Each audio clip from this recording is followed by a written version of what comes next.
All right. Got it. Got it.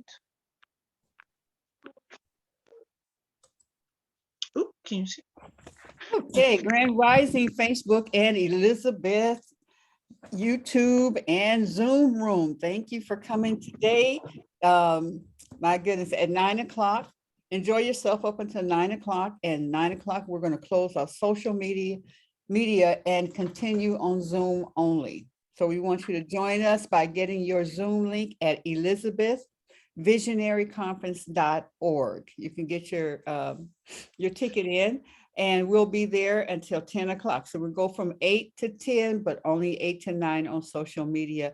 I'm telling you, you need to go ahead and get your ticket because these are conversations to be had. We're here Monday through Friday from 8 until 10 o'clock. So we're going to get started. I'm going to pop in some music. We're going to enjoy it, and then we'll turn it over to Nawili, Ayana, and Lillie B is in the house. Okay, I'm going to kick it up with this.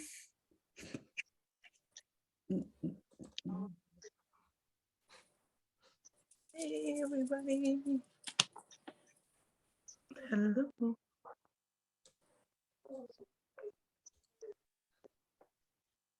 Yeah. Take a breath, take a holy breath here, right here. Take a breath, take a holy right here. Take a breath, take a holy right here. Take a breath, take a holy right here, right here. Take a breath, take a holy right here, right here. Take a breath, take a holy right here, right here. Take a breath, take a holy right here. Take a breath, take a holy right here, right here. Take a breath, take a holy right here, right here. Take a breath, right here. As we're lifted up into the spiritual domain, we begin to see a little bit differently. There's a broadcast going on. This broadcast comes from within you. There's a song singing in you. There is something within you that wants to express. There is something within you that wants to come forward. You are anointed and appointed by the Spirit as the image and likeness of divine and ultimate reality. As we make in that domain, we bring heaven to earth as a spiritual practice. Wake up and say to yourself, I'm taking an adventure in paradise. And guess what? I'm taking you with me. I'm activating my spiritual stimulus package. I'm taking an adventure in paradise. Your stimulus package begins with an awareness that you're sourced and fueled and funded by a renewable resource which is within you. It never runs out. It is your essence. It's your life. Your divine spiritual stimulus package is activating the gifts of divinity within you. That you may express them. You will express them beyond your wildest imagination and joy.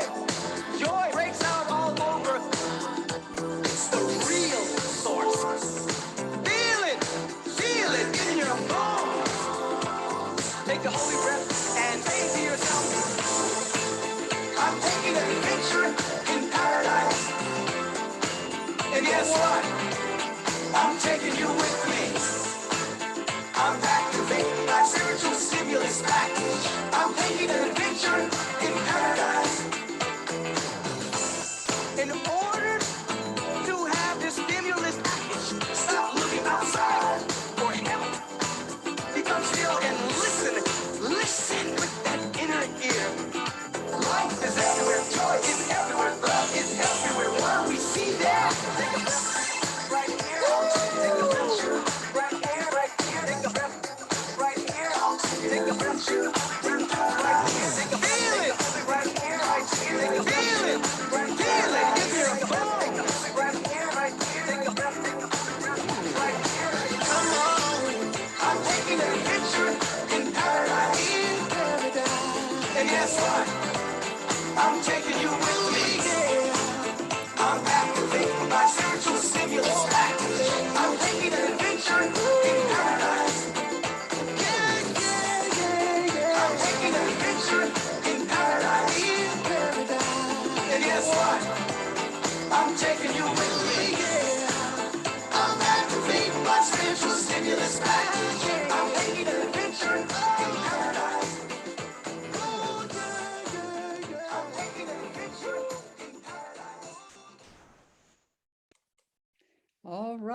ladies.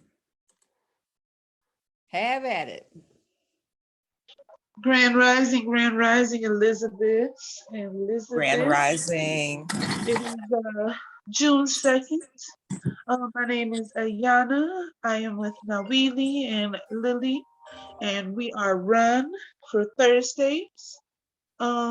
Today, our topic is a letter to Mother Nature, a Black woman's letter to Mother Nature, or I'm sorry, Mother Earth. Excuse me, let me repeat that. A Black woman's letter to Mother Earth. Today we have a guest, Bonita McCall. She will be speaking later, introduced by Nawili. She's from Chicago, and can everybody hear me? Yes. Okay, my phone Loud kind and of clear. Yes, Yep. coming through Yeah, clearly. we hear you, babe. Okay. Yes, my phone kind of froze. Yes, I have my green and black on for Legua. And it's Gemini season, which I am a Gemini, so I just wanted to throw that out there. We are not all bad. When's your birthday? June 17th. Okay. Yes, ma'am. I have a saying that I wanted to introduce for everybody, even though you probably heard it before, but can't nobody you like you and can't nobody me like me. No, that's right. For today, nobody can be like me as much as I can be like me. And nobody can be like you as much as you can be like you. They can try to come close, but they can't be you. Hey. Also, I have a poem today. It's by Robert Frost. It's called Nothing Gold Can Stay. I think it was a book called The Outsiders by S.E. Hinton, I believe it was by. Yes, me too. I was in middle school, I believe, when we read the book, and the poem stuck with me. It did, because it's a simple poem, but if you just listen to it and look into it, it's powerful. I will start right now. Nature's first, green is gold. Her heart is hue to hold. Her early leaves a flower, but only so an hour. Then leaf subsides to leaf, and Eden sinks to grief.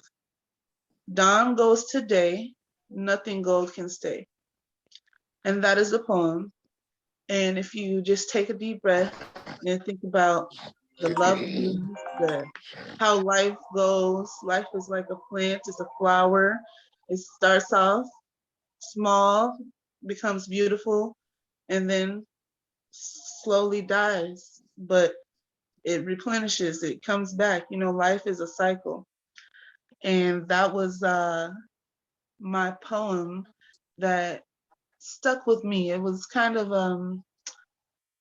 a grounding poem for me because it was applicable for my grandmother and different things, just not just people, but there's cycles in life that grow and become beautiful and die down because life changes and things of that nature. So yes, I can't wait to hear our guest speaker. Now Willie will speak more about her in a little bit, and she will come and introduce herself and things of that nature. But let's see, a Black woman's letter to Mother Nature. That, I'm sorry, is it Mother Earth? I believe it's Mother Earth. Earth. Mother Yeah, Earth. Mother Earth, not Mother Nature. I keep saying Mother Nature because it's just Mother Nature, natural, Mother right? Earth. It's like similar, they're sisters. Right, right. Yes, Yeah. but for me, what that means to me is like nothing gold can stay, but cherish it while it's here. We are the gold. We are, especially as a Black woman, we are here as a purpose. We glow. We here to grow and have our leaf subside to leaf, grow leaves and spread and be beautiful to the eye, and not just to the eye, to the soul. It was beauty in the hue, in the color. And I think that that is very powerful. That was just a powerful little poem that I learned at a young age. So I will kick it off to Nawili so that she can tell us more about our guest, Miss Bonita. And hello, everybody. Grand Rising. Yeah, Grand Rising, my sister. Grand Rising. Nawili is working on getting Oh, our Miss guest on. Yeah, Okay. yeah. So we So, can just kind of, it's a small number of us, kind of mhm, share. absolutely.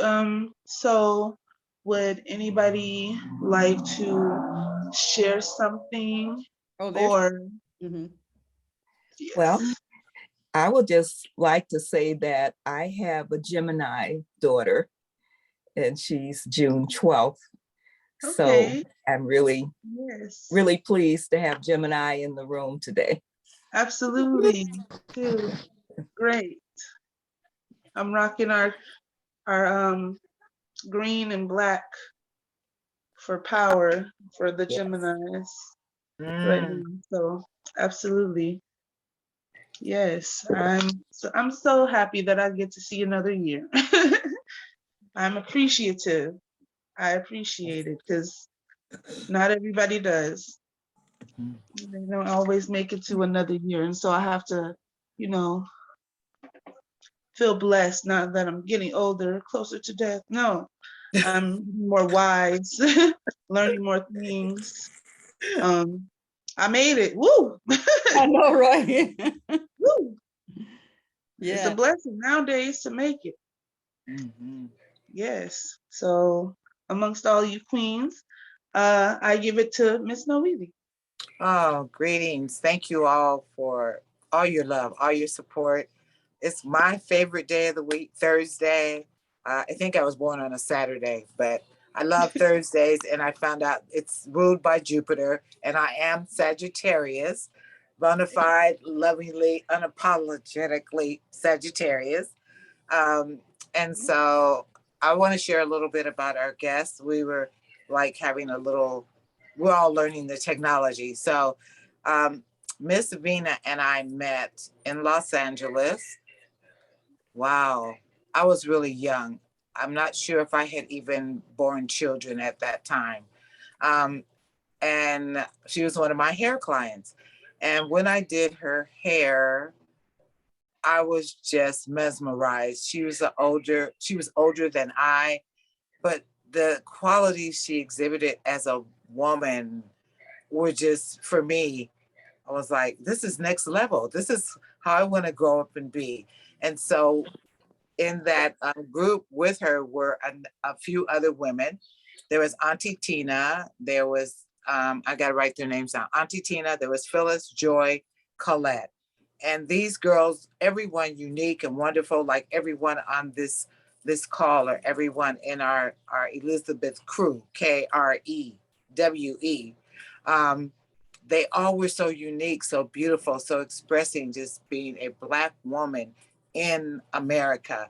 And I was so mesmerized by them, a young girl braiding night and day and just kind of out of college. And I was like, I'm going to grow up and be like them. So whatever they're doing, I'm going to mimic myself. And Vita and I seemed to just click, and she was just so loving and just so wise, like Ayana's talking about. It's like the wisdom. I just wanted it to shower me like an umbrella because they had it and I wanted some of it. And so when I thought about, of course, people I'd like to share with you all, um, Vina came to mind. So, I mean, she's a musician. She plays beautiful piano. She is just a very, very special soul on the planet. And so hopefully she's been able to get in. She doesn't have Zoom, so we're gonna come in through audio, but you guys, hopefully you've seen her picture. Um, So is she in Queen Aduni? How would we It look, know? it says, yeah, a telephone number is in. 704 is her number, I believe so. area code. Yes, ma'am. Vina. And you want to unmute yourself?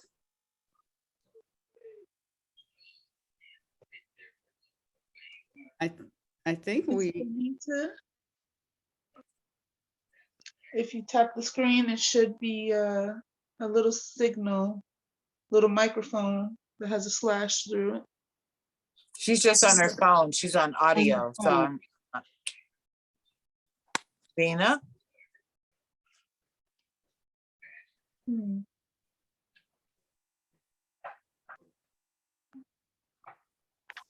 Uh-oh. Okay. Difficulties. I don't know if it may be the asterisk or something on the phone pad. I can't remember how it used to be when I had to do a phone call and mute and unmute. It might be the asterisk. And I don't know if it might be on your end, Sheila, or on her end, or both. No, I don't control that at all. All I can do is push ask to unmute. There's no, sorry. Her phone is there, it's just her. Okay, I don't hear you at all now, Nawili.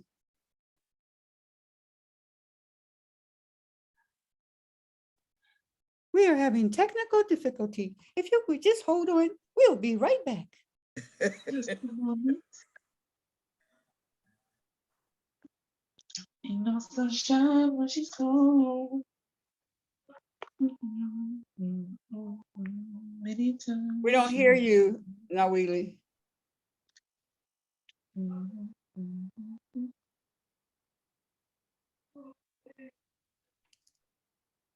Uh-oh. Okay, now it says for you to unmute. Are you talking to her? Or are you talking to us? Uh-oh. It may be a delay. Yeah. Well, you all, until that gets cleared up, you can talk about, share something else. Maybe another lady want to share their day so far, how the week has been while we deal with the technical stuff. Absolutely. Well, I'd just like to share that I was so pleased with the information received yesterday. Oh my goodness. Gave me so much energy. I just looked at this big yard and the challenge of dealing with all these weeds and it just put everything in perspective.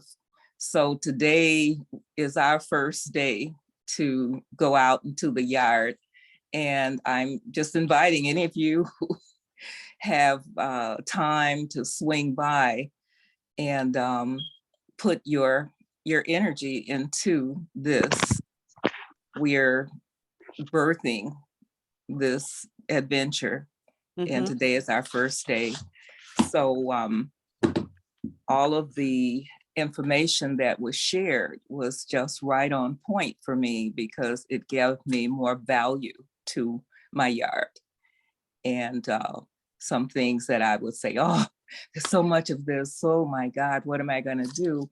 And he's saying, oh, this is great value, this is what you do, this is what you can have.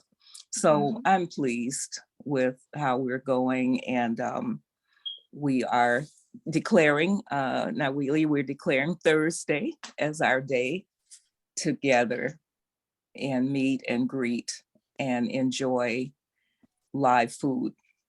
Today we're having a live soul food platter. I think Sheila's Queen Aduni has had it before. It's all of your favorite soul foods presented in their raw form, their live form. So your sweet potato, your collard greens, your green beans, and even live turkey made from celery and almonds and sage. So Yeah. anyway, that's going to be a Making me lot of work and a hungry. lot of fun. That sounds great. You guys are doing that today? Yes, yes. And it's just, you know, kind of a private, we didn't invite our big group or anything, so it's not going to be stressful. And it's more of a teaching day for those who are going to be involved for the rest of the summer. Okay. So you do a garden, you said? Yes, we've planted some things, and we live in an area where there's deer, groundhog, raccoon, moles, every Wow. kind of thing. And many of the people out here have given up on gardening. Your garden. So we are part of that small group that's saying, hey, we can do it. Right. We can build cages for our The and faith. so if you come by, you would see what my husband and I have done. He's done most of the work, but to build these little enclosures for all of the plants so that the deer will come and look at it, Right. but they can't get in. Last year I saw Excuse me. groundhogs climbing up the cage and sitting there just trying to figure out how to get in. And they could not. And so the vegetables grew and we harvested. And the members who came through last year ate food from the garden. Yeah, thank you. Bonita, yes, we hear you. You are off of mute. And yes, I would like to come and visit your garden soon and things of that nature. We have one close around the corner from our house. We live off Jefferson. But we love, you know, going and partaking in some outdoors and grounding ourselves and dealing with nature and the garden, of course, putting our energy into what's going to be eaten. You know, positive energy needs to be installed into the food and things. I mean, it's already from the earth, so right. Well, you know. we are blessed in Detroit. It seems that there'll be at least 4 or 5 community gardens open to people to just come and harvest. So we're going to get those names and where they're located and maybe share it on this call. I see something different on my phone. So green circle with a telephone image. Uh-oh. Yes, that is our guest speaker, Miss Bonita. Hello. How are you? Greetings. Hello. Welcome. Can you hear me? Can you hear me now? Yes, we can. Oh, wonderful. Wonderful. Well, good morning, everyone, my dear family, extended family. I'm honored to be part of this conversation today, and love and in peace and in harmony, and know that we're on the airwaves going all the way out to the cosmos, and we're sending powerful love because we are powerful. We are unique. We are wonderful. And I want that out there right now. I've known Nawili for over a generation and watched her grow in spirit and in truth. I am just so proud of her. And she's young enough to be my daughter. I am an octogenarian.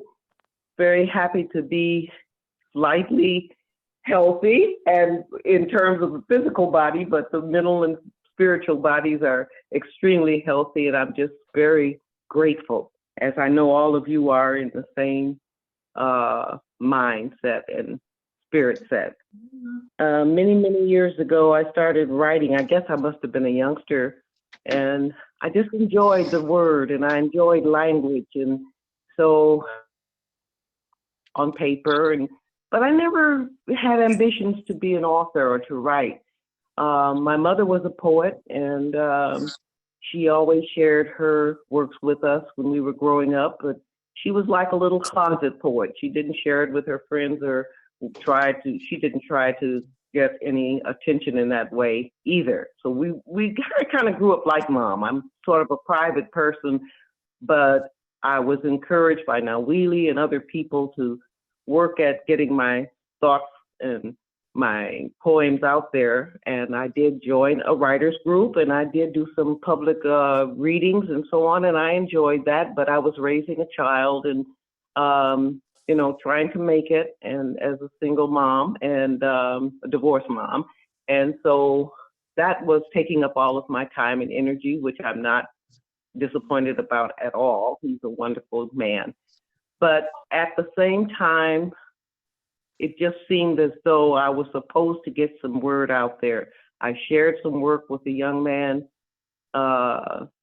and he asked me if he could show it to his dad. I said, sure.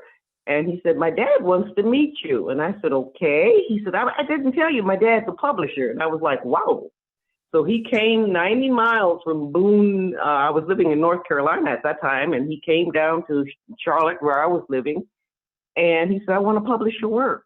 So that is how I got published. I mean, the creator just put it in my lap.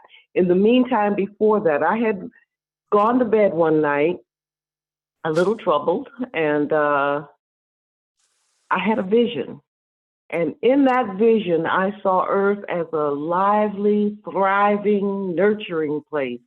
No poverty, all kinds of togetherness and collective consciousness that had raised so high that we had like a federation, kind of like Star Trek or something, where all over the world, leaders of every race and stripe would get together and solve Earth's problems. And I was just so happy in this vision. And I suddenly got words that just flowed. And I said, let me get up, let me get up. I woke up, I was going to get a pen, and Spirit said, calm down, you won't forget this. And I never have. Of all my work, the vision stays in my heart. And I usually say it every day when I was driving. I would say it in the car. I'm going to give you something to do in the car, by the way, that is incredible. All of you who still drive, I don't anymore, but if you get in these places, all of these cities seem to be very, very dense now, and traffic jams are common, and they can be very frustrating. And I know a lot of you probably have the social media, little computers and things that you can get on these cell phones and so forth, and that's probably what you do when you're caught in traffic. Well, I have something else to tell you to do that's incredible. In the meantime, I'm going to share my vision with you, and I hope that you'll enjoy it. Love is, truth prevails, justice is alive and moves beyond manipulation. All wars that kill have lost their meaning and their thrust. Their weapons become powerless. Their weapons misfire and fail all intention. Hate has lost its strength. Its stranglehold on humanity becomes a weak and pitiful thing. Violence has lost its strength too and finds no work available. Let all governments everywhere yield to the people for the people's benefit first and foremost, for what are governments but people? Let the citizens be aware of their power and not misuse it. The earth is healing right now. The awakened universal consciousness rings in harmony with us, surrounding all naysayers, doubters, and other usurpers in a circle of extreme light. Their negative energies are sent out of earth to a safe harbor to be nourished back to health, because love is. Truth prevails, justice is alive, and moves beyond manipulation. Power to all people who practice being human. They increase in love, compassion, powers of forgiveness, numbers, purpose, laughter, healing, grace, courage, spirit, and heart. They attain, retain, and sustain radiant health and abundance, according to God's riches and glory. For love itself reigns supreme. And so it is this day, for love is life's oldest vibrating energy. And so it is, I say, this day on planet Earth, located on a blue island in the cosmic sea of the Milky Way galaxy. Selah. Ashe. Okay. I hope that you enjoyed that. And I'm going to share a letter that I've written to humanity. I have two, but one of them is rather long. It would take Read me. it. Go for it. Are you sure? Yes. Yes. Okay. Please. Okay. Out here far above our planet, we are a beautiful sight. The Earth is revealed as a huge blue-white marble globe spinning on an expanse of black velvet space of inestimable depth. Only a few man-made objects can be discerned from way up here on the face of the Earth, but not a human being is in sight. Looking at Earth from near or from the Hubble telescope, mankind is nearly non-existent. Those who got the privilege of traveling to outer space, those who take the incredible photos of our heavenly home for us to see, are given many gifts to treasure for the rest of their lives.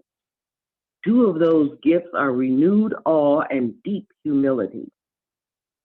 Astronauts and cosmonauts are never quite the same after returning to Earth, because being in outer space, they have seen something, they have experienced something, they have attained something that they never had before. Their scientific minds can never put into words of true comprehension what they have experienced, because their hearts, their feelings become overwhelmingly involved. They then evolve to a new human level of consciousness. But one thing is abundantly clear. They, as well as those of us who will never experience an astronomical journey, have been touched profoundly in the same exact way by the revelation of the Earth photo shoot. We have all been quickened, further awakened in our hearts. Seeing ourselves from the perspective of the space station has given us a rare, perhaps first-time supernova heart-mind collaboration on a collective basis. We humans have a history of fighting against our hearts being pierced, except by Cupid's arrow or by familial closeness. Otherwise, we are more intellect-driven, which is sad because it's our heart's development that is at the core of our earthly salvation. Perhaps then the new revelations from seeing Earth on the deep is the most important reason for the success of the space program. In the spiritual evolution of our collective understanding of life, I know this to be true. From the cosmic point of view, we can be thought of as 7 billion microscopic organisms inhabiting an orbiting blue island out here in a galaxy of hope and hopelessness. Indeed, our home planet is minuscule in the universal schematic, which reduces humanity even less than microscopic. That being said, human beings can also be looked at in several ways in terms of their importance as passengers aboard the Earth ship sailing in the Milky Way galaxy. We are, in a sense, biological parasites plundering our host mother of her many endowments, both for sustenance and profit. We can also just as truthfully be seen as caretakers of Earth, using its treasures for elevated invention, pleasure, and a kind of spiritual root base for our collective evolution. However, viewed in terms of our generations on Earth, we have come to a point in our development where self-destruction looms seemingly larger than any other evolutionary collective consciousness. That is why an ancient idea with a fresh approach to continue life is imperative in order to survive, and then hopefully thrive as a force yet unsung throughout the Milky Way and beyond. We are being pulled in opposite directions, waging a tug of war with one another. One pole sees rightly a need for saving our planet and its inhabitants from further abuse and obvious total devastation by reducing or eliminating our greed and the continuous misuse of our planet's gifts. Though the other pole supporters have energy to burn, they are spiritual arsonists. They subvert knowledge, impede unity, and torch meaningful togetherness on the whole with divisionism. A tiny percentage of Earth's human family controls the production and wealth of resources available from this planet. These self-important persons harvest, reap, and sell both the necessities and especially the wants of all the other family members who are not so blessed with ways and means of enhancing their own development without this dependence. Rarely acknowledged, however, but astonishingly true, all dependencies have sponsors of equal dependence. Of course, we are talking about and looking at material gain and convenience, as well as man's need for daily sustenance. This is only partially true, since all persons have been blessed with some measure of independence in supplying their own needs, whether they accept this given or not. It is a dichotomy begging to be solved that keeps the masses dependent on the few. We are said to be different from our other biological, botanical, and zoological companions because we think and we reason. Oh yes, we humans have thoughts of ideas and ideas of lofty invention as well as banal repetition. We certainly do use brain power to consider all sorts of things. We have erected monuments that inspire and have created great dams that hold back rivers. We have sent skyscrapers high against the heavens, made airplanes that transport us all around the globe. We have made all kinds of technological and communicative inventions that link us to each other across the whole world. We have made space stations with telescopes that penetrate other galaxies beyond our own. But rarely do we contemplate, think before we speak, lift love above all else in true realism, or use our gifts of imagination beyond the romantic, the coming together through natural or unnatural disaster, or taking sides in the theatrical aisles of war. We have all but forgotten how to dream. We'd rather follow the leader. We'd rather scheme. We are dearly wonderful souls that can be the worst for wearing out our welcome. At any given moment, we are everything in between wonderful and absolutely awful. Most of us are combinations of varying extremes. This because we have the mysterious and marvelous gift of choice on a personal level, while at the same time, we are all subjects of the rulings of weather, planetary changes, serendipity, and other phenomena that render us totally helpless without much choice at all. Think of droughts, disease, tornadoes, tsunamis, sinkholes, volcanoes on the brink of eruption, wars that disrupt our lives without our permission, that car you didn't see coming, crashing commodity markets, and crop circles. We are creations formed by the omnipotent mystery of God, created for God's pleasure, I hear, and I can hardly divine what else could have been in God's mind when creating us. This understanding has a powerful impetus on the heart and mind of the believer. It lifts us out of cosmic insignificance to heavenly assignation. I doubt that God needed reason as we defined it to create us, for reason is the potent potion of our fumbling logic. All I know for certain is that God is not part of the logical wonders of this life because God is love. And with that succinct definition, we can safely say that love, the way we reckon it, is absolutely out of the neat realm of logic.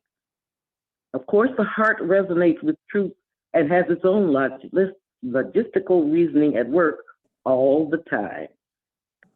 Most of us are only lovable on occasion anyway.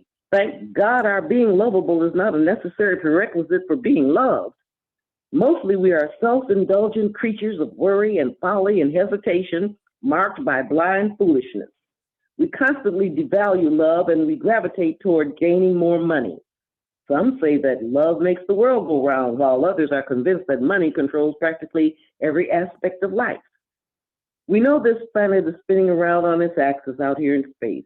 Perhaps we should be spending more love in our Earth's orbit rather than concentrating on spending money. It's a thought. Now, money is very, very important to us until we recognize how little money and material wealth is truly meaningful or capable of making us happy. And since happiness is our most manifest goal, it is amazing that an alarming number of us cast our lots in the money game way before we even give love or happiness a second thought. We scramble around in a frenzy of activity to accumulate money and get more stuff. We gamble our youth in this way until we either wake up or become aged, sick in body and or spirit. Only then do we appear to realize how little money and things have to do with being honestly alive. Then we would trade all the money we possess if only our physical bodies would miraculously heal to peak condition. We would give up all of our material goods for perfect health, either for ourselves or for a loved one, and take our chances in a world that is not only bent on making us like everybody else, thus rendering us obedient slaves to the status quo. It intentionally robs us of our unique individuality. This world, as we have disorganized it, would have us groveling in poverty, both physically and spiritually, but sharing the wealth means more than distributing money. Sharing the wealth has much more to do with expressing and activating compassion, goodwill, and peace more than other things. That is why we make saints out of those who make a practice of being kind and giving beyond the norm. In actuality, it should be normal to be kind and generous. Just as every grain of sand is unique, we too have the spark of specialness in our makeup. But the sand becomes a beach or establishes itself as baby mountains and great dunes. The sands do this through togetherness. That is what is missing from our supreme evolution. Let it be known that sharing the wealth will not cure aging or certain death, but is the panacea of true brotherhood. Even writing that word brotherhood makes me feel almost sophomoric and silly, so inured to togetherness has our planetary psyche become. And as easement of poverty of the spirit, the physical body, and the mental anguish that assails so much of humanity. Is that a responsibility that we have missed? Yes, because no matter how we slice up the pie that charts our course on earth, we are one people and one family of a specified order, gifted or doomed to a collective fate, depending on the majority point of reference coupled with positive action or total devastation awaiting us, unless we are blessed with a miracle come to rescue us from ourselves again. But I have a nagging suspicion that we have misused most of the miracles granted us in the past, as well as daily miracles we constantly miss or dismiss. Sharing the wealth is so much more than easements through the fair distribution of money and things. That ain't gonna happen on this planet. I'm not that naive nor blind by that notion. And besides, some of us are going to be severely shocked when money all over the world becomes totally worthless. Don't be surprised. True sharing brings with it riches beyond the snare of money or the accumulation of things. It encompasses sharing the love, sharing the respect, sharing smiles and grace, sharing pieces of the puzzles of life with one another. The more we do these things, the more answers unfold themselves before us like magic. It is part of universal law. When we give the best of ourselves to one another, we are graced by even deeper and understandings of the mysteries of life. With all our ills, woes, and often disgusting acts of things like hate, violence, and utter apathy, there are those who are cognizant of true values and riches. They are more than compensated for their short sojourns here because they keep their feet firmly planted under the table that hosts the extraordinary feast that is life for the taking and making. The best things in life are not only free, but are unconditional in their scope and depth. I think of the great film Dr. Zhivago and the scene that burned its lesson in my heart. It happened when the Russian elite and the rebellious against the prevailing regime are arrested and thrown together in trains for deportation away from all they have known. Only one man railed against the injustice of it all and would not allow himself to be made into the new regime's definition of who he was and how he was supposed to behave. And it occurred to me that he was the only one free in that railroad car, which is why he was the only one handcuffed All the other prisoners strained to find some normalcy in their situation, but their stress was so vivid it became a living presence running through each and every one of them. They were pressed together like sardines, but they were obedient in their defeat.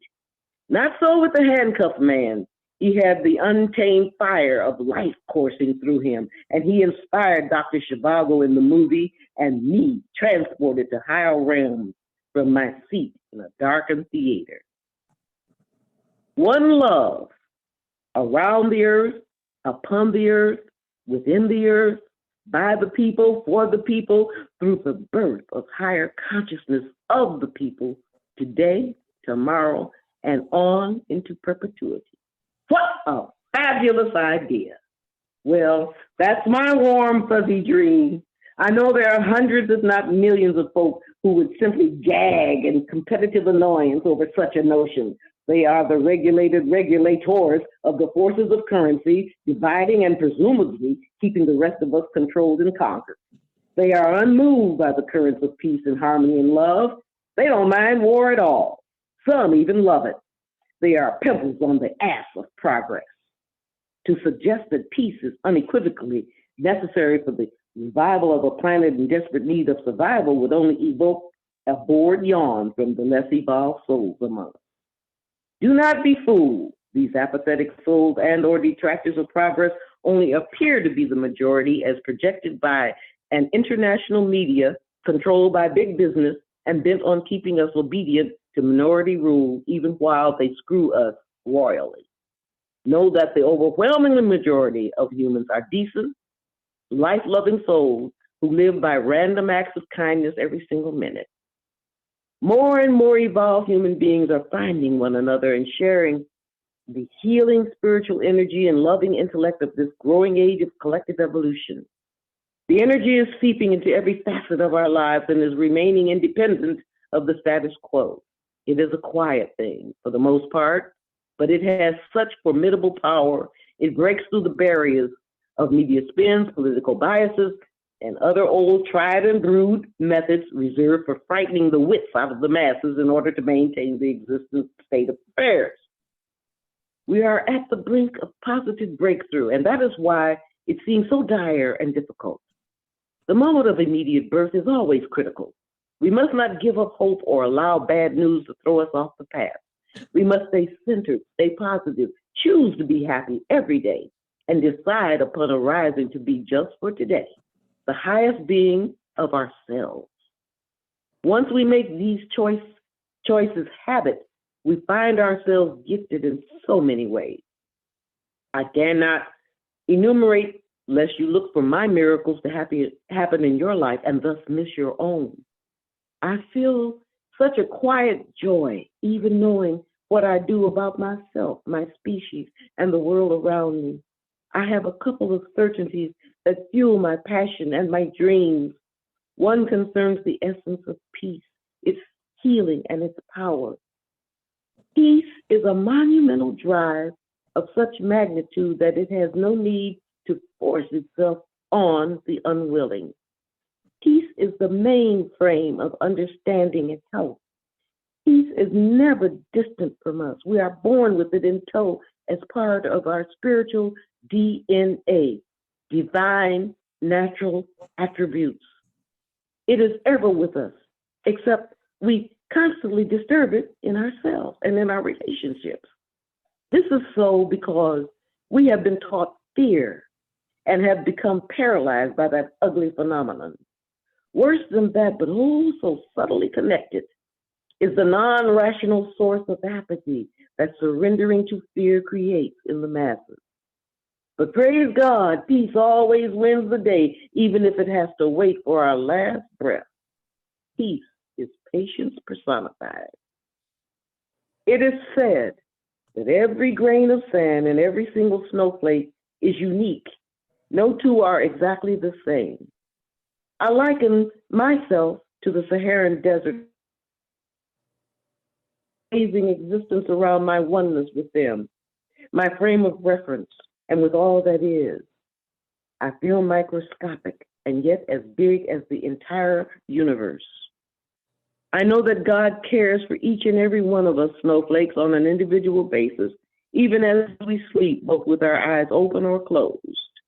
But too many of us think so little of ourselves, we melt into a smallness that freezes our gifts into unwrapped presents. I think it must insult every atom of our being and true calling.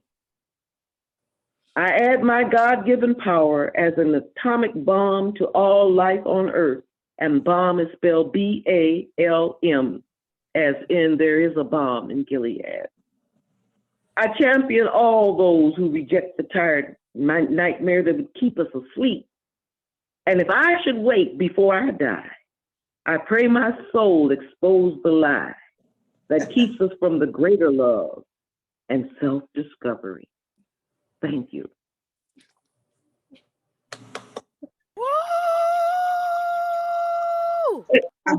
Shay, can we just take a little deep breath and take all of that in? That was Absolutely. Let's just absorb that. Let's take a moment to breathe in and out. It doesn't have to breathe in. Anything as you can breathe, baby, we doing it. Yes. Yes. That was beautiful. Thank you so very much. We are in appreciation. Thank you. We appreciate you. From the very beginning, Thank you. you opened your mouth. We thank you. Thank you so much. Oh, you're more than welcome. Thank you. Thank you for being. And let me just give you that before we close, if that's what we're getting ready to do. Let me just give you a suggestion of what to do when you're in traffic jams. Very simple.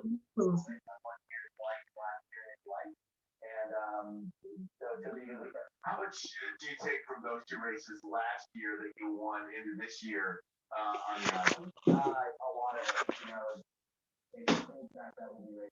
Anita, are you still with us?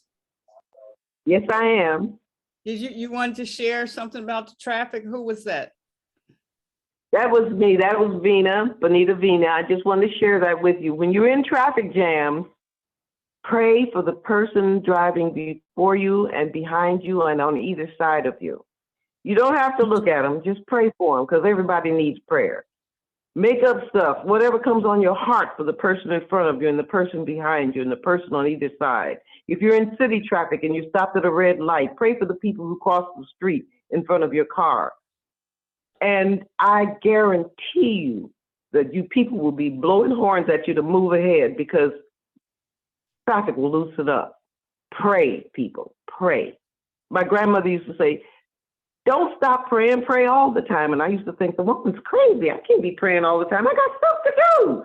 Well, listen, at 87 years old, I pray mostly all the time for somebody or something, making sure that I stay close to God because in the whole Bible, I'm no Bible scholar, but what I read in John, that God is love, those 3 words, that's all I needed to know. I'm going to stay in love because that means staying with God, staying with myself in truth and power. So God bless each and every one of you. Thank you for having me. I love you. And we are one. Ashe. Yes, Thank you. We appreciate you. Vina? Oh, Yes. Vina? Yes, I'm here. Oh, okay. Thank you. Welcome, my love. You know, I love you. I appreciate you so I much. love you too. Same here. Yeah, that. And can you tell them about your book? Oh, yes, that's right. You see, I what do I know about self-promotion? I forgot the book. The name of my book, I have 2 out. Karkar's Journey is one of them. It's a story for the child in you. And that's my first book. And my second book, the one that I just read from, is called Atomic Bombs and Other Weapons of Mass Salvation. And again, bomb is spelled B-A-L-M-S. And that's what all of you are. That's what I am. That's what we are. We are atomic bombs. We're healing this earth with our presence, with our love, with our laughter, and with our peace. God bless you. You are such a beautiful voice and such a good reader. And I was sitting here just kind of closing my eyes, and I could envision what, you know, I mean, you tell the story, you read so well. I love people who can really read with the expression, Oh, and I could really see what you were talking about. So I really appreciate that. Kind of Alicia's on here. One day we went to Chicago, and she was saying that she listens to, you remember, well, maybe some of you might not, but the there was no TV, you just had to watch, listen to the story, and the person was a very good storyteller and stuff, you know. Kind of reminded me of when, you know, we were driving down and she turned that on, which was unusual. Usually got music and stuff, but you, the way you were reading was like that. You could really see it as though we were sitting in front of the radio. I'm so the whole glad. family, you know, sitting there listening to the story. Right, That was beautiful. right. Beautiful. I'm so glad. Mhm. Wonderful. Well, that's the era I came from. I'm almost 90 years old, so I came from the radio era. Yeah, right, So right. You feel that. And you read it like that. We have to have you back when we can deal with the technology on your end. Oh, that would be lovely. That would be lovely. Thank you again for having me, and I love you so much, Nawili. No, I love you. Yeah, From yeah, you are a super everyone. boss. And so Okay. I also like you to just share like your journey, because I mean, you've been to India, you've been in a lot of places and spaces, and I just would like them to hear a little bit more about from whence you've come. All right. Oh. Well, Yes. I've always been interested in religion, and but I had to go to my Methodist church, and I asked my mom if I and my sister and I could go to other kinds of churches so we could see. You know, I didn't understand why there were so many different ways to worship the Creator, and why so many people felt their way was the only way. So I went to the Quaker services, with the friends, and my sister went to the temple, the Jewish temple, and she met Rabbi Mann, and they became very good friends. I went to the Catholic Church and played piano for the USO. And finally, after I got a little bit older, Martin Luther King came on the scene and came to Chicago, where I was born and raised. And my choir sang when he spoke at one of the churches here the first time, and I started marching with him. And then after his death and Malcolm X's death, and the death of so many wonderful people who were trying to make a positive difference, I was so heartbroken that I left my son with my sister and I went to India. And there I studied with Bhagwan Sri Rajneesh, a very controversial guru, but who helped me to break through my pain and some of the things that I was feeling. And I came back here, and then I studied with Thich Nhat Hanh, the Vietnamese monk who was ostracized from his country and who started a movement here of peace. And he's based in Paris, France, but he had come to California, where I was then living, and I went to work with him. And so these things in my life kind of helped me to stay focused and centered in the right positive path that I'm on now, and that I have been on, and I can laugh. Go ahead. You were going to say something. No, that was just Hello? background. That was just background. Go ahead. Oh, okay. Okay. Well, I don't know what else to say to you guys. I'm sure that each of you have incredible gifts, and that you're sharing all of this. I'd like to hear your stories too, because each of us has such a unique perspective on what is happening here and what life really is. We know so very little. I mean, we can't wrap our minds around the immensity of space. How can we do that? Whatever we see, we're like little ants looking through telescopes, you know, but at least we're trying. Some of us are trying. And we're here, those of us who remain positive beyond our traps and beyond all of the things that life throws at us. We are the ones that are making the positive difference on this planet, because this beautiful, beautiful globe that we live on is such a treasure, and it will either sustain and nurture us or punish us according to the way we treat it. So just keep being positive, keep going in a positive, and keep laughing, keep laughter in your life. Hang loose, don't get uptight.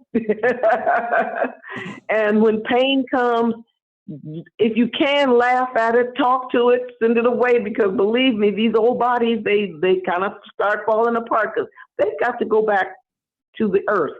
And our spirits have to go further on our journey.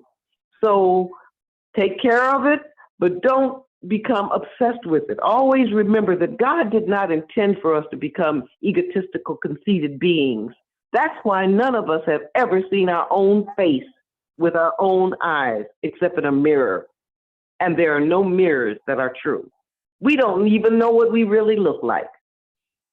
The mirror is perfect for making sure you don't have lipstick on your teeth or a booger in your nose, or you know what I'm saying, or your clothes all messed up. But otherwise, mirrors ain't for nothing. I am your mirror. You are mine. Don't let me keep talking, because see, when you get old like this, you just... I love it. I love it. I love it. I love it.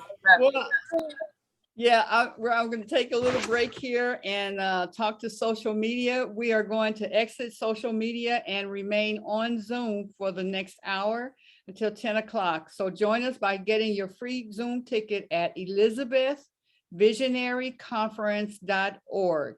Peace, love, and prosperity to you all. And Mother, you can just continue. We can continue our conversation with Bonita. Okay. Filling us up. We love it. Rena, I know a story that stands out that you shared with me when you were with SNCC, well, training with SNCC. And I remember you saying what the training was about and how you guys knew that you would be on the front line. And so they were training you as best they could before you got on the front line to go. Right. So can you share that story? Because that always stays on my mind. Yeah. Oh, okay. For 1 week, I took part in nonviolent sit-in training with Dr. Martin Luther King. He had come to Chicago, and I had marched with throngs of had enough of this unrighteous stuff citizens. I signed up to help integrate Rainbow Beach, a segregated swimming area on the south side stretch of the lake.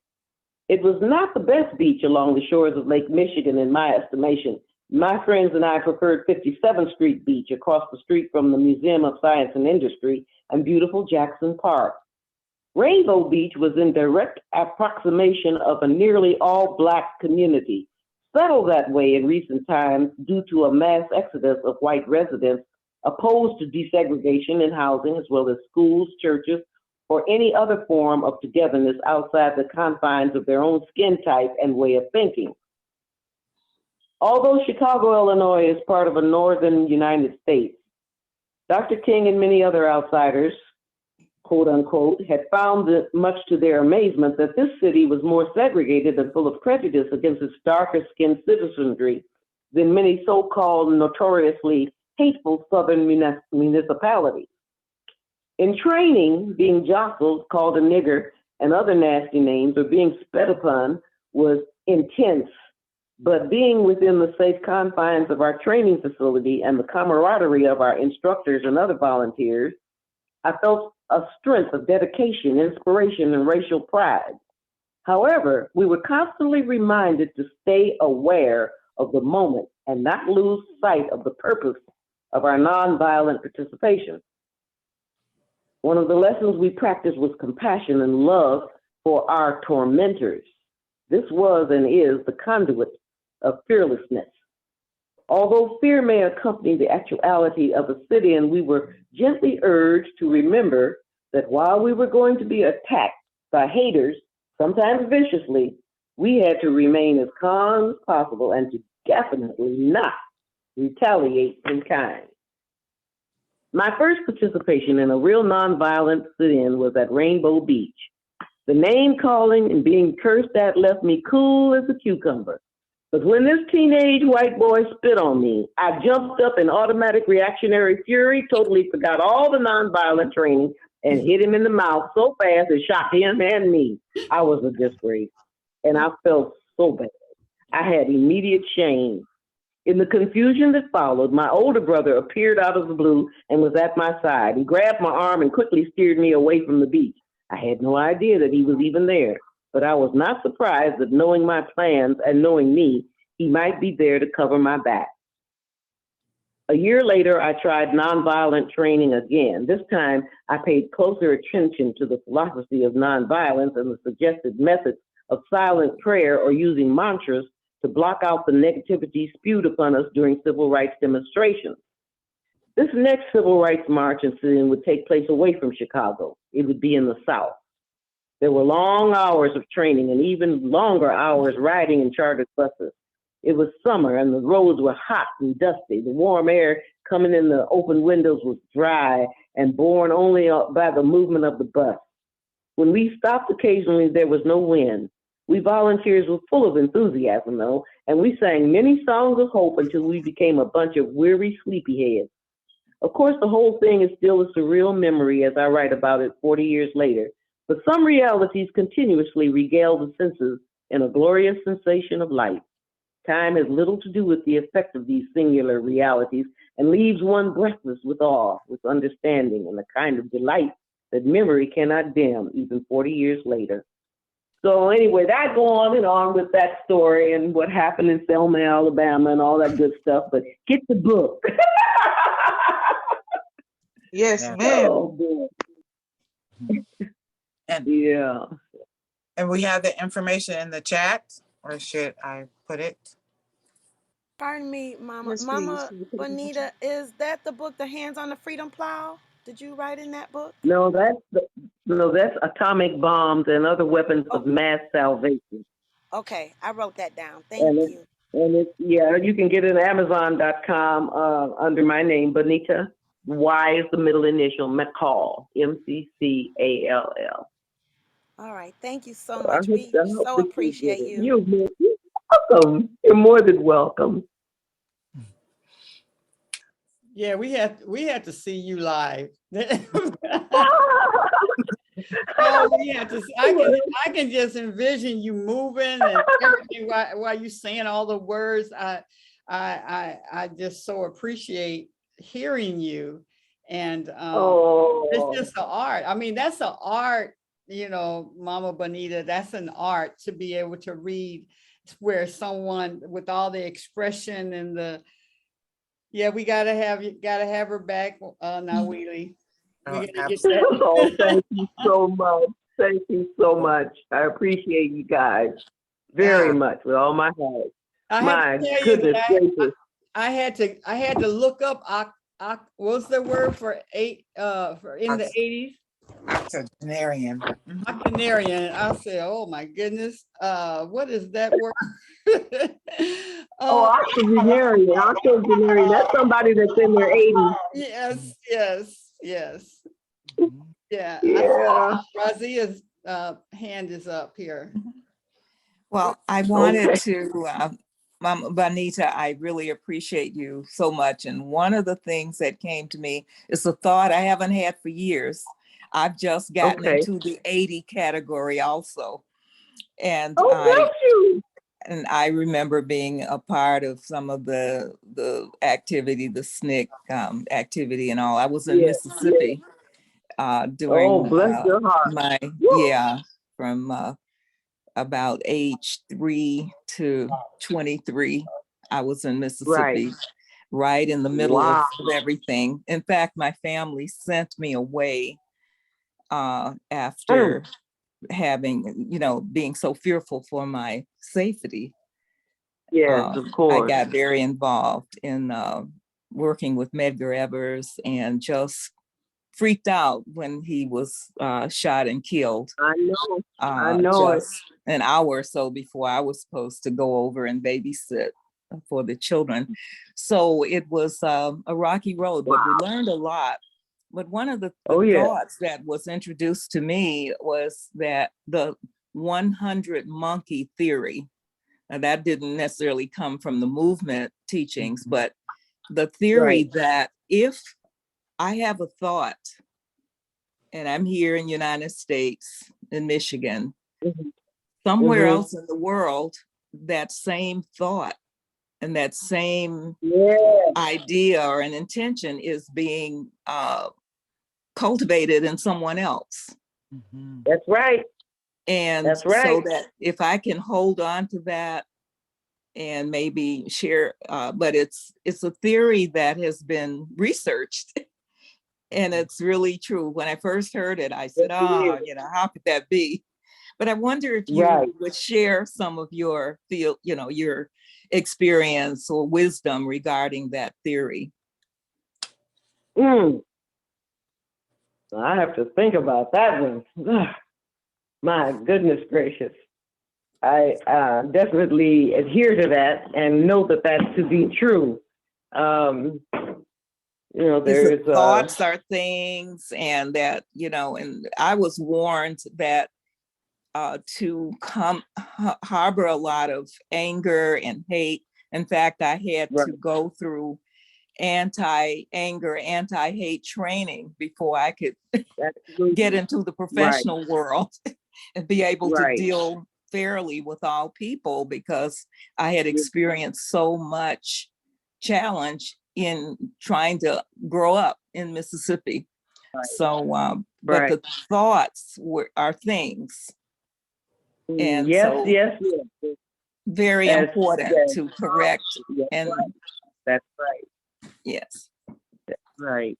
And that's why prayer is so powerful, because it's a live entity. And, if you have a little faith, the faith of a mustard seed, and put that prayer out there, you are going to be blessed and see results. That's for sure. But I know when I get off the phone, I'll think of many different instances. But right now I'm drawing a blank in terms of answering your question about proof in my life of, prayer or positive thinking, and, how I've seen results from that. And I'm drawing a blank, but I do have many instances, and I probably have some in this book, but I don't even know where to start to look for it. So I'm not going to waste our time for that. However, you're absolutely correct. These things have extensions on them, as well as the negative forces that are out here there, and the horrible part about it, our job is doubly important, and we have to continuously use every resource that we have to put positivity out here, because the negative forces are enhanced by media a lot of times. And because of that, and because of all of the different ways people are being sold, not only a bill of goods, but other goods, is wrapped in negativity. And children are constantly being made to be prepared to become a force for people who want to go to war. So that's why they make guns for children, and all of their little games that they play are destroying stuff and hurting somebody in order to win, and making the enemy a non-entity like zombies, and calling them cobras or snakes or whatever, so that you don't mind hating them and killing them and seeing all the blood and stuff. And so then they have a ready-made volunteer army for whenever they get these higher ups and people that so-called rule the rest of us. When they decide to have a war, they have a ready-made army, because they've already programmed us to think that destroying other people that are not like us, something that is okay. And we have to fight against that constantly. We have to send out positive energy and send out love and make peace a profitable thing, which it is, because it profits everybody. That's the problem with it in terms of Wall Street and other Madison Avenue type minds. And so they don't want people to know that peace have to make sure that they do know it, and we have to live it. Because I have profited today, for example, just by talking with you ladies and gentlemen, the force of your energy has just infused me with all kind. I feel so good. I just can't hardly believe it, but it's because of this conversation that we're having right now. That's how love works. Love is the most powerful energy that we could possibly have. Yeah. And it's not that little, it's so romantic. No, it ain't that. I mean, that's all part of it. That's a little part of it. The love itself is profoundly powerful.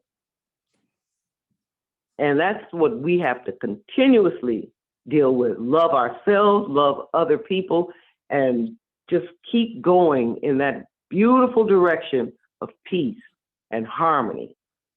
And tell fear ain't nothing but so-called Satan or the devil or whatever you want to call that negative energy, get away from me, get behind me. I can't use you, and you certainly can't use me. Mm-hmm. I'm too good for that. I'm too good for that. I'm too wonderful for that. You know, so like somebody said, I love you and there's nothing you can do about it. I said, that's my next sign. If I ever have the strength to march again, that's the sign I'm going to hold. I love you and there's nothing you can do about it. That's a win-win situation. Mm-hmm. Mm-hmm. Yeah. Thank you. You're welcome. I got to eat me some breakfast. I'm going to get off this phone, girls.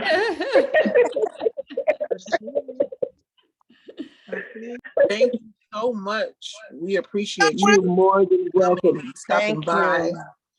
Thank sharing you. your God bless love with each and us, every pouring one out. of you. God bless you Okay. too. Okay. Many blessings to you. All right. Peace and love. Peace and Peace love. and love. Peace and Back to Thank love. you, I Mom know. Gina. Love Okay. you, I love you, I love you. Thank you, thank you. Love you. Thank Love you you. too. Peace. So inspiring. Wow. Absolutely. So, ladies, how do you feel after that? That was so beautiful. Whoa, look at her. Lifted. You look awesome, girl.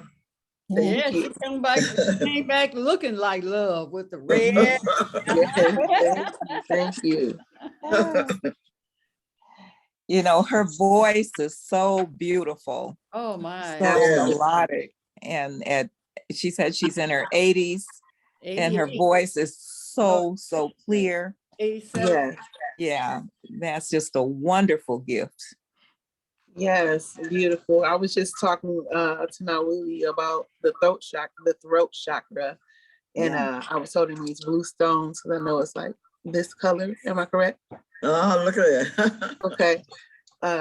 Because I've been working on my throat chakra, just, clearing it, keeping it clear, just speaking well. So I do that, but I just want to enhance it. I've been slacking and lacking. You know how that is, but it's always good to work on oneself. I love to do that. It's a never ending story for me. How do you guys feel about that? Just going into that and then thinking about the throat chakra, speaking and talking love and living in love on a constant basis, and like the adversities with it and the trials and tribulations with it. It's a hard thing sometimes, like especially the day and time that we're living in and all the things around us. It can be hard for some. And you ladies have been through a lot, more than me, being of, age and wisdom. Is there anything you guys can tell us, some little jewels you can drop on us about keeping our minds clear, speaking clear, our throats, and living in love, speaking in love? Well, I would like to share that the first thing is, like Sister was saying, thoughts are things, and what you think and how you think is what you create. Absolutely. Okay. I just want to show you, this is where is it? I don't know how to do this. Okay, right there. Thoughts are things. Over a little bit. Thoughts are things. See? Yes. So what I wanted to say is that it depends on what you think of yourself as. If you think of yourself as a human being, for example, then you're going to behave like a human being. Human beings respond out of their emotions or out of a lack of emotions that are warm and fuzzy. You know, there's some people who are so damaged by what they have experienced that they don't know how to speak softly and kindly. That conversation is always one of debating or trying to prove you wrong or things of that nature. But in the ancient Kemetic system, the first law is I am made in the likeness of a piece that nothing can disturb, not even destroy. You just can't even disturb my peace. So peace is equated with God. So it's like when you give up your peace, you just told God, take a hike. Yeah. And I'm gonna go over here and have this argument with this person. So that might be something that you could meditate on. Meditation helps you to find the peace place within. And once you do that meditation on a regular basis, when that disturbing type of energy manifests in your life, you immediately go to peace. As the sister said the other day, not to peace is, but you immediately go to peace. So it's your choice. Once again, we choose our responses to our challenges in life. Just a moment before you fly high, you know you shouldn't. Just a moment before you get angry with somebody or upset with somebody, you know you shouldn't. And then think about the times afterwards, the aftermath. Yes, it's draining. You did it. You shouldn't have said that. I could have done it. So let's shorten the distance between the act and the regret so that you will focus on maintaining your peace. There's no victory in winning an argument. There's no victory in being the person who has the last word. The victory comes in peace, love, and joy. That's the victory. Yes. Thank you. Hey. Thank you. Thank you. Mama, be a divine being. You're a divine being. Part of, I'm gonna say this. You're a divine being, part of the eternal vine of being. All right. Thank you. Yes, absolutely. That was beautiful. We appreciate you. Ashe to that. Yes. Anyone else? So I'd like to speak a little bit about that, the throat chakra. Coming from, I am supposedly have the appearance of thyroid disease, hypothyroidism. And what I realized after I was first diagnosed, first I went to the place of, well, back surgery and 2 cesareans was the worst it could ever be. So throat, this hypothyroidism couldn't be so bad, except appearances will turn you around. And what appeared was I would fall asleep, eating my food. I would like energize up, up, up, and then down, down, down. I started gaining this weight, putting this weight on my body that I had never seen. And then it was this extreme fogginess in my head. I would think I'd have a clear thought and then the fog would seep in. So I got on the medicine, which I found out, I knew it was toxic. And I took 2 instances where I just took myself off of it cold turkey, which resulted in not really great results because one, I was at the steering wheel, red light, and passed out at the steering wheel, fainted. Thank God my son was in the seat. He could put the car in park because all I knew is when the signal changed, I was going to get across the signal and throw up. I had that feeling. So when I started doing some Louise Hay work into it about standing in my truth, not feeling it was my time. And I went back to where I didn't like my voice for so long in my life until I went to Agape, my spiritual center, and took some classes. and begin to really, really see the power in my voice and the loveliness in it. It's my unique expression, the way I speak, the way I say things. So fast forward to now, I'm really reaching out to y'all because I took myself off the meds again. And this time I'm definitely going to heal. I'm standing in the strength of speaking up with my voice and not holding back things, and being in a newly forming relationship. I'm learning that I must, and I trust that I have a voice and I will speak, I will use it, and especially out of love. So I will be reaching out to all of you in some way for support in transitioning into healing this thyroid. And I already feel it's happening. And I know it has a lot to do with watching everyone's day that they're on. And I'm a note taker. I got notes on everything. Yeah, I love it. Yes. She got her book. We're like, book girls. And so Razia, I'll definitely be reaching out to you on the food tip and for support there. Well, I wanted to say to you that I was diagnosed with hypothyroidism in my 20s. I was in grad school and I didn't know what was happening. I was falling asleep on the typewriter.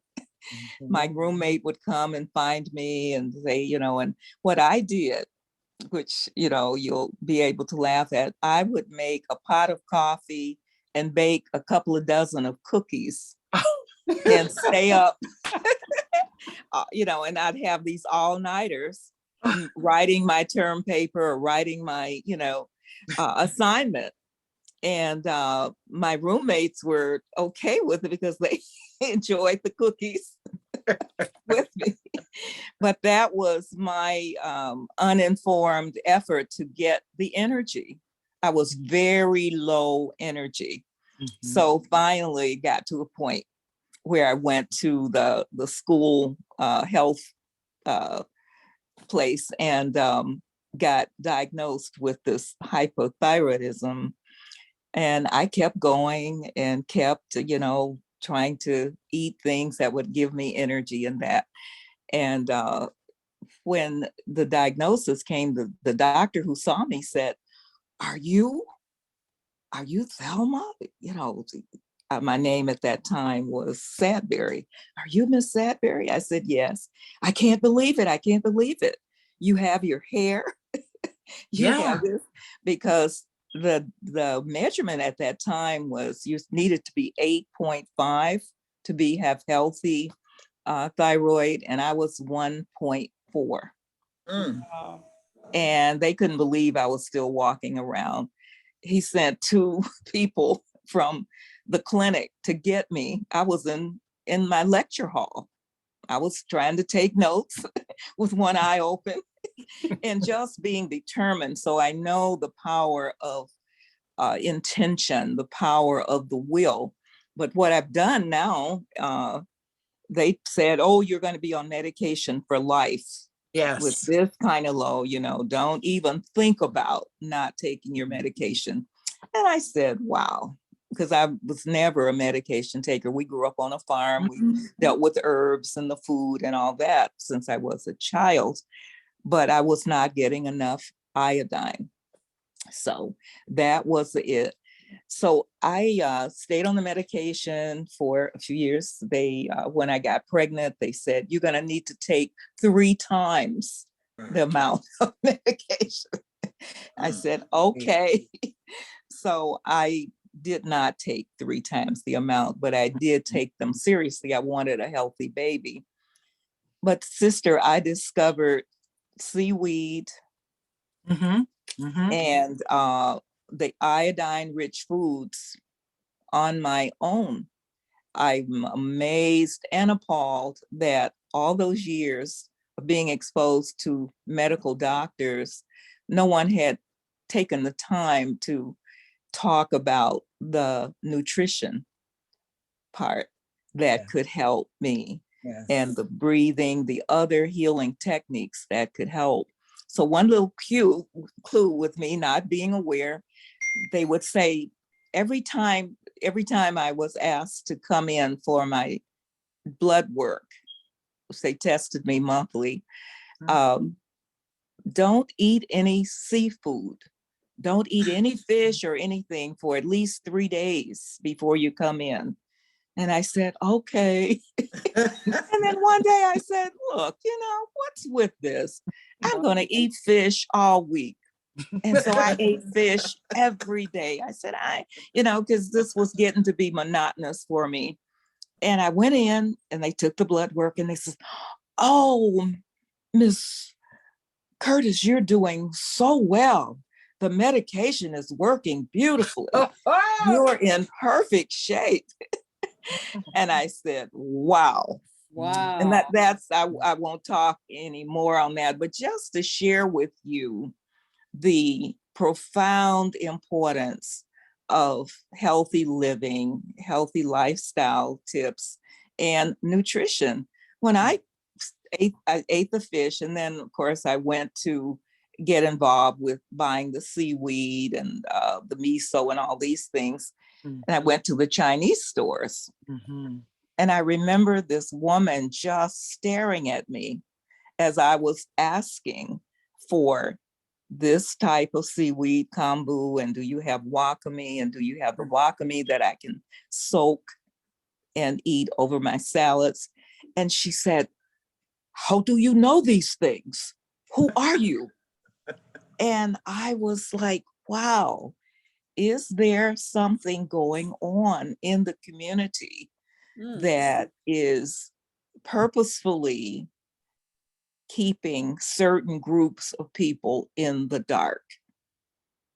Many people knew about seaweed and these ways of keeping healthy way before I did. And I was going to high school.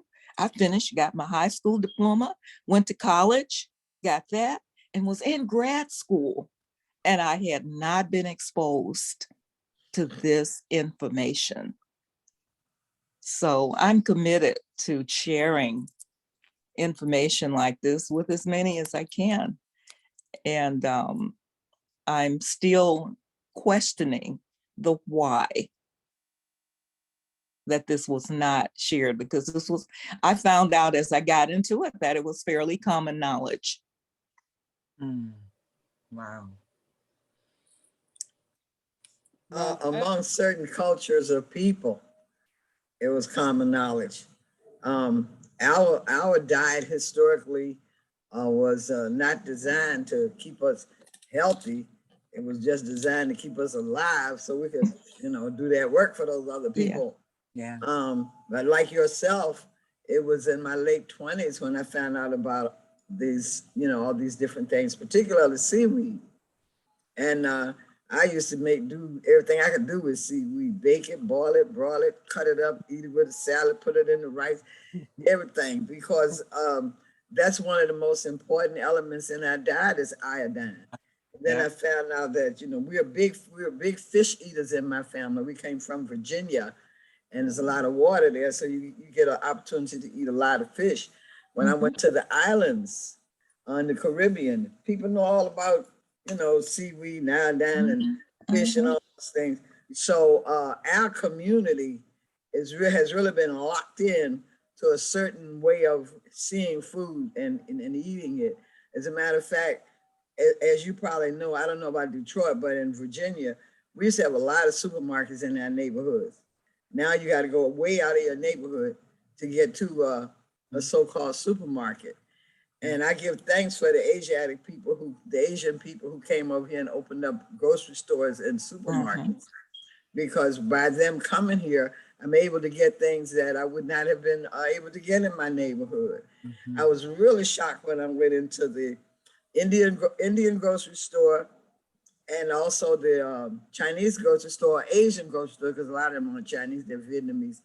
And when I went in there and I saw all these elixirs for this, that, and the other, I said, what? These people eat this stuff like every day. That's a daily routine for them. So now my kitchen is full of that. Yes. Ashe. Yes. Yes. And in every city, Los Angeles, we had markets virtually, every 5, 6, 10 blocks. Now Yes, what they call it, a food desert. I mean, to yes. get to a market, which is below par, subpar, to get anything, I don't even know how people are getting to some of the markets, how they're eating, how they're really surviving, because if you don't have transportation, you can't even get to the market. It's just, yeah, we're going to do better. That's all. That's, it's movements like we're talking about, and the things that we're doing. We don't have a choice. We, at this point, we don't have a choice. Yeah. There must be some way that we can create a connection between the Black farmers and people who want to have a business. And that business can be supplying decent, delicious, healthy foods in our communities. That's a thought, but we as the mothers, we as the divine feminine, as I've heard people say, we got the power to do those things. We can do anything. My mama prayed for me to get pregnant, and I got pregnant. We can do anything.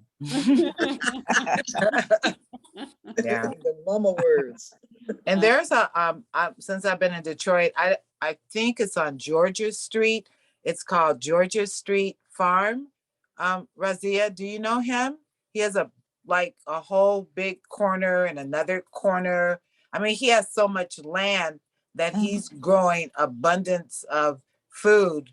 It's amazing. Yeah. I didn't know it was called what the name was, but some of our members went there last year. I mean, we were getting all kinds of wonderful fresh produce. And this farm was, I think, was near 75 or something, but it was huge. One of the sisters came by yesterday and told me that she saw them planting and that they were going to be full out this year also. So yeah, sister, let's get together, because I continually have to stay focused on keeping the thyroid healthy through the food and through the seaweed and so forth. Yeah. And I would love a partnership, because sometimes you can get laxed. Yes. You can do everything well, you're doing well, you're feeling great, and you can go off. Yes. Not do what you need to do on a weekly basis. So it's good for us to keep each other in focus. Absolutely. Thyroid sisters unite. I want to share something. And I want to share. yes. I'm sorry to interrupt. No worries. You're not interrupting. Okay, so in addition to the seaweed, I'm hearing that actually the sea moss is a good supplement to take daily. Yes, absolutely. I'm on that one. Good. Yeah. And then in regard to the farms in Detroit, there's a neighborhood farm collective. And it's so interesting that the scripture tells us that the desolate places would be made into gardens. And so it's happening in Detroit. I know we got many neighborhood gardens, maybe not full-fledged farms, but many neighborhood gardens. You can Google the name of the collective organization. But yeah, and then they do the food distribution. I'm sorry, Queen Aduni, not observing the protocol. I don't look so bad today. Thank you. I was waiting to jump in. And I know better. And if I'm not gonna do it, then usually I'll say it in advance. But yeah, there's a lot of the gardens, and like I said, the fact that it's scripturally based just blows my mind, that the desolate places would be turned into gardens, and it's happening. But they're doing the food distribution, and I think I'm repeating myself. So I just want to share those couple of tidbits. Thank you. Thank you. Is that Malik? Yeah, and thank you all for bringing Mama Bonita. Thank you. Yeah, that was beautiful. What's the food co-op, is that Malik? Is that the one you're talking about with Malik? what's his last name? Malik Yakini. Yakini, yeah. Yeah, well, he has there's a big garden over on Chicago, Outer Drive, Plymouth, that area. Black Food Security Network is the name that he took. But Malik is involved in a huge undertaking to have a marketplace. They broke ground about 2 or 3 weeks ago. Yeah, and so that's exciting.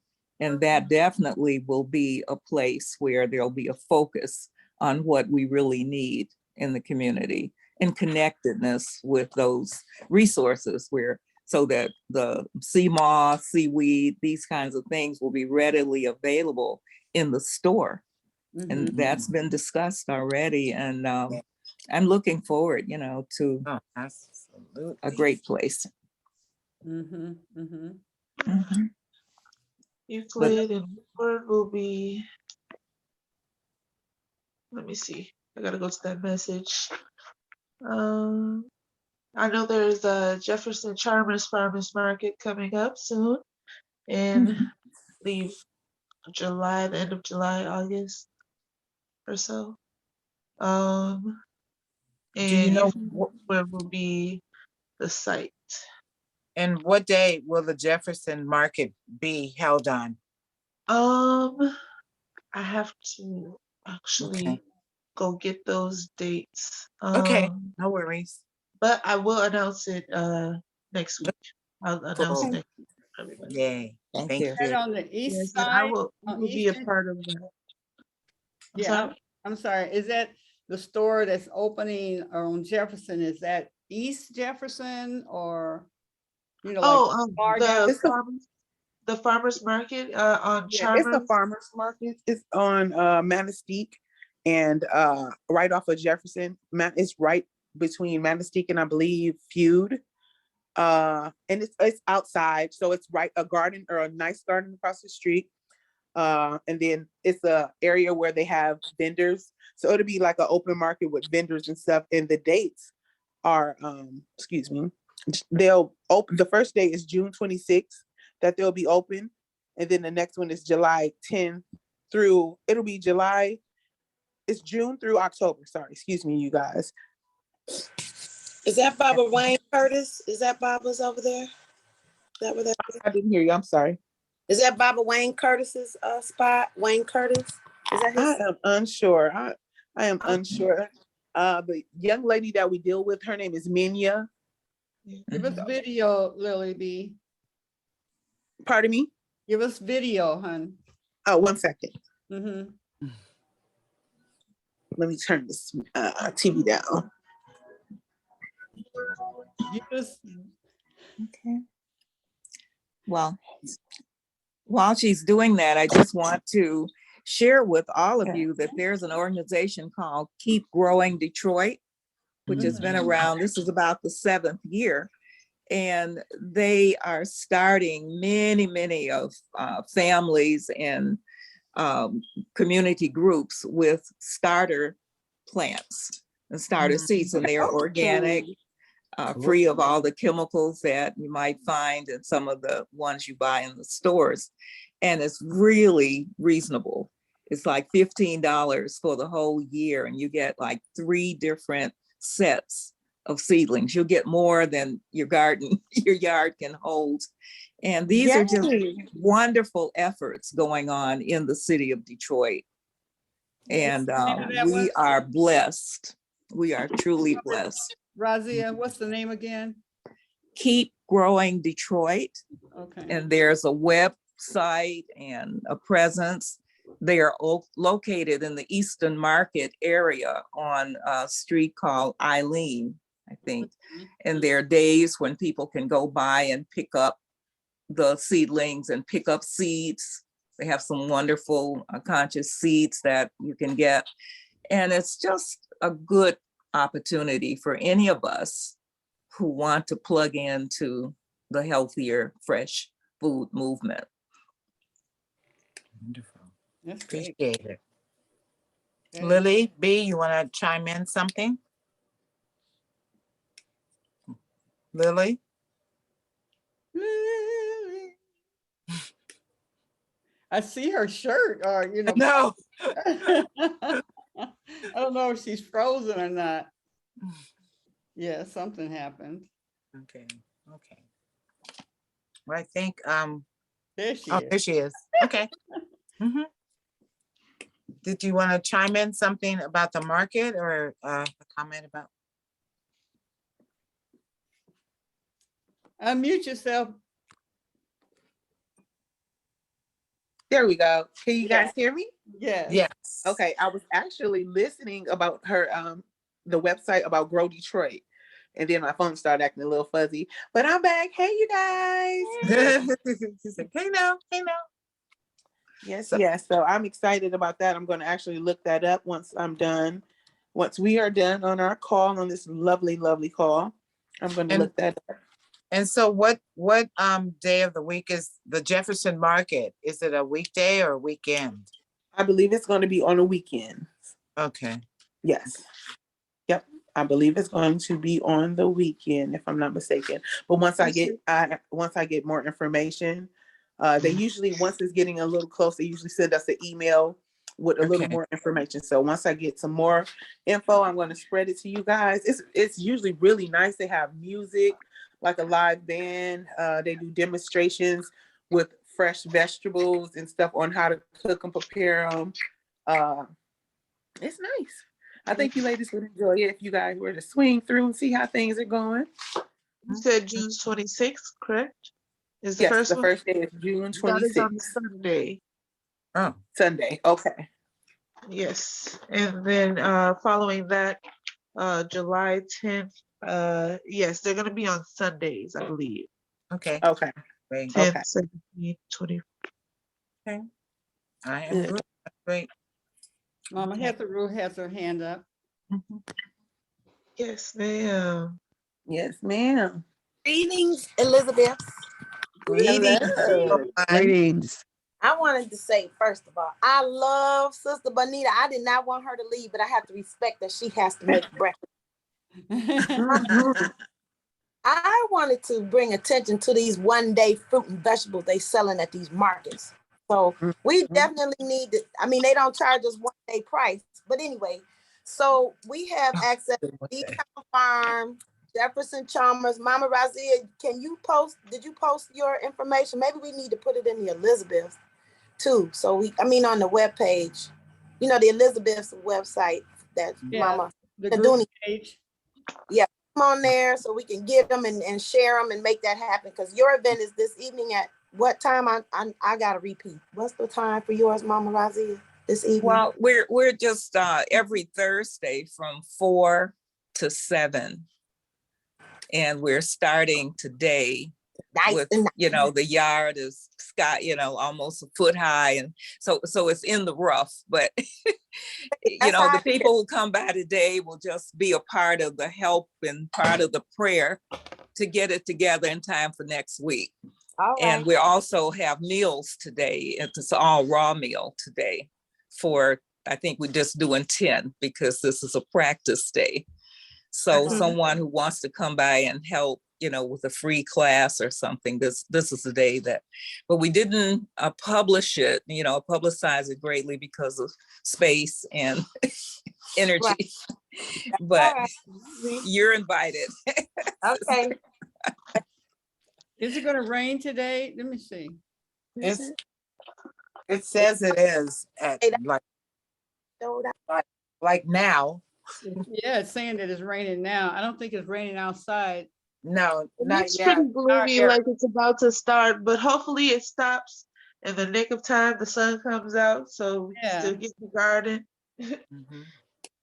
Yeah, well, that's what happened yesterday. We had a huge rain, but sun came out later on.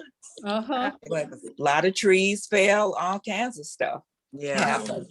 But this is Michigan. Yeah. I ain't scared of no water. Okay, yeah, because it says well, it'll be raining off and on till about 11, 12, and then the sun comes out by 4. Nothing, no clouds, just sun. Okay. Mama Razia, what's on the menu today? Well, it's a live soul menu, and it's our efforts to encourage each other that all of the favorite soul foods can be prepared raw in their raw state and be tasteful and digested. So you have sweet potatoes, collard greens, green beans, beets, and we have a turkey, which is made from celery and almonds and sage, all in their raw state. So it's a fun meal, and it's a way just to get our thoughts together in terms of that. We don't have to kill our food before we eat it. And so all of these things are prepared with respect for the fact that live enzymes are very important, and they die at about 105, 110 degrees. So most of our cooked food doesn't have the live enzymes in it. Some of the serious raw foodists will say cooked food is dead food. I won't say that, because I know that the body has enzymes, but we deplete the enzymes of the body by over indulging in cooked food. To be healthy, we're saying at least 50-50. Yes. But preferably 80-20. It's certainly during the summer months where food is so plentiful and fresh, organic food is so plentiful. We're advocating 80% live, raw, and 20% cooked. Our 20% cooked today will be a navy bean soup with okra. And corn muffin. Yeah. Oh my gosh. Yeah. And this is just a little teaser, but we need more people who want to do this, and more staff. And we work as volunteers and community. So any of you who are flexible enough and have some interest, please call me, because we can do more if there are more of us doing it. Yeah.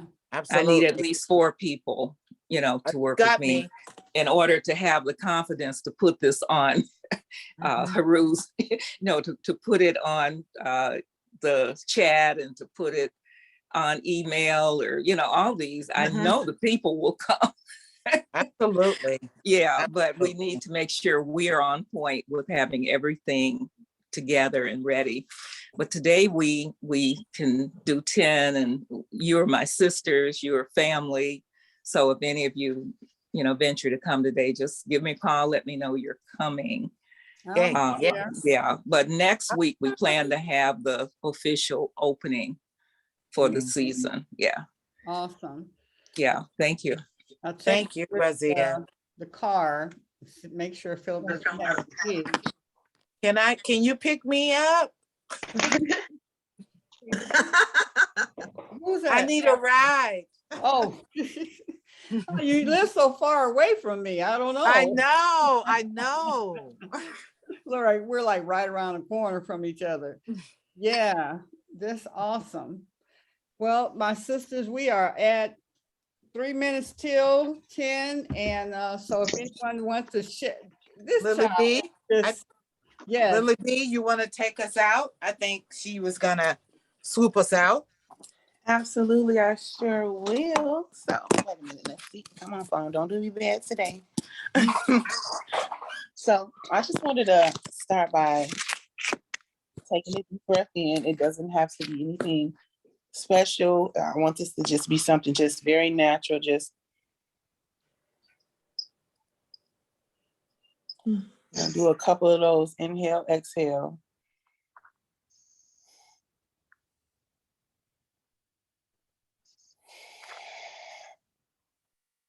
This is the exercise that I like to do when I am either beginning to speak or ending speaking, because that's a luxury that we all have, and we take it for granted a lot of times because it's so natural. It's just something that we do and we have to do in order to live.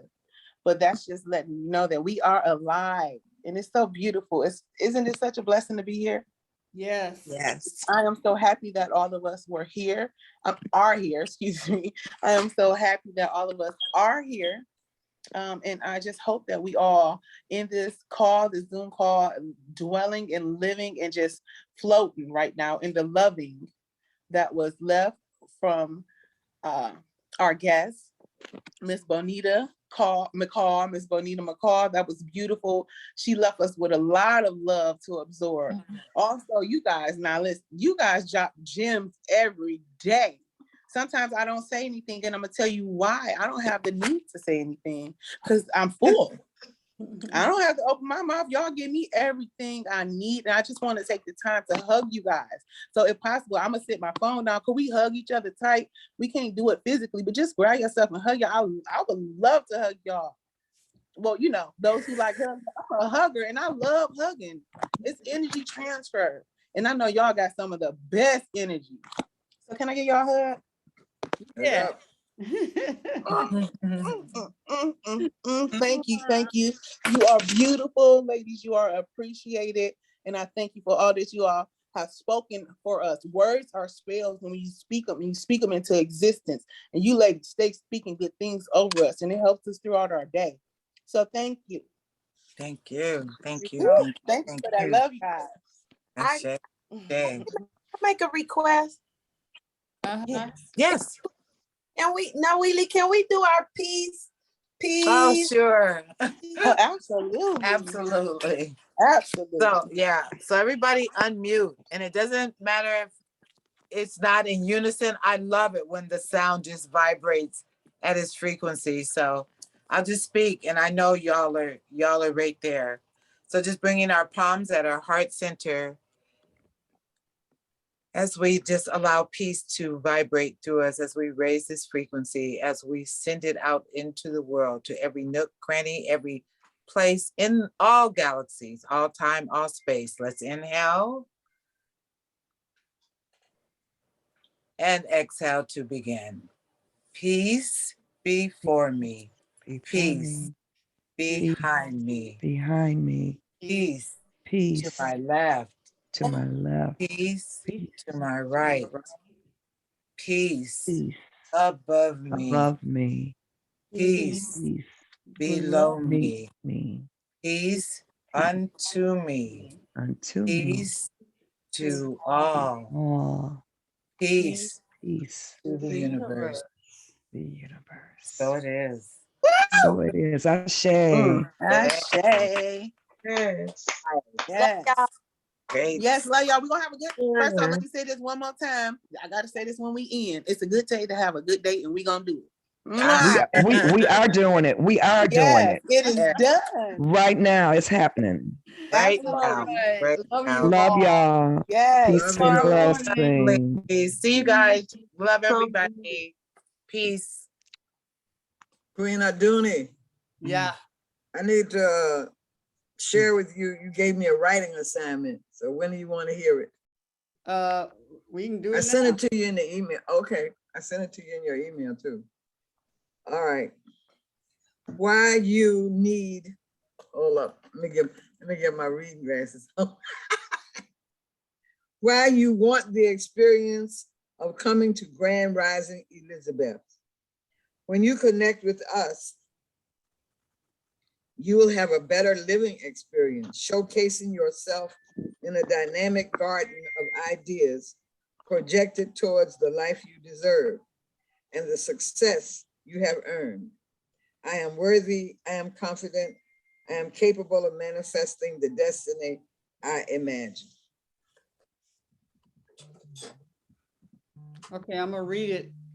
Somebody was calling me. I'm listening and somebody's calling me. Okay, it's in one of your email addresses. I liked it. Thank you. Did you get it? Yes, ma'am. All right. All right, I'm gonna check it out. All right. So my attention can be on. This phone is like popping crazy. I love y'all. Love you. Tapu. Have a great day. You too.